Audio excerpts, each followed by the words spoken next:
çekdirecek dağlara bir bağ geceler. Libasım ağdara torpaqda mənim sağ geceler. Bu nə əsrardır ki qəlbimdə çıraqlar qaralır. Məni zülmətlərə dustaq eləyib ağ geceler. Bu nə əsrardır ki qəlbimdə çıraqlar qaralır. Məni zülmətlərə dustaq eləyib ağ geceler. Mənə var fikri xəyallardakı məhbus əfsus. Elə bir aləm ilə rüyada qocalmaq geceler.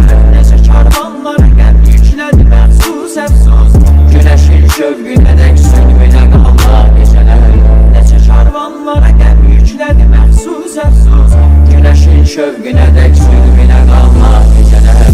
Mənə çox çəkdirəcək dağlara bir bağ geceler. Libasım ağdara torpaqda mənim sağ geceler. Bu nə əsrardır ki qəlbimdə çıraqlar qaralır. Məni zülmətlərə dustaq eləyib ağ geceler. Mənə çox çəkdirəcək dağlara bir bağ geceler. Libasım ağdara torpaqda mənim sağ geceler. Bu nə əsrardır ki qəlbimdə çıraqlar qaralır. Məni zülmətlərə dustaq eləyib ağ geceler. Bu nə əsrardır ki qəlbimdə çıraqlar qaralır. Məni zülmətlərə dustaq eləyib ağ geceler.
Qəlbimdə çıraqlar qaralır.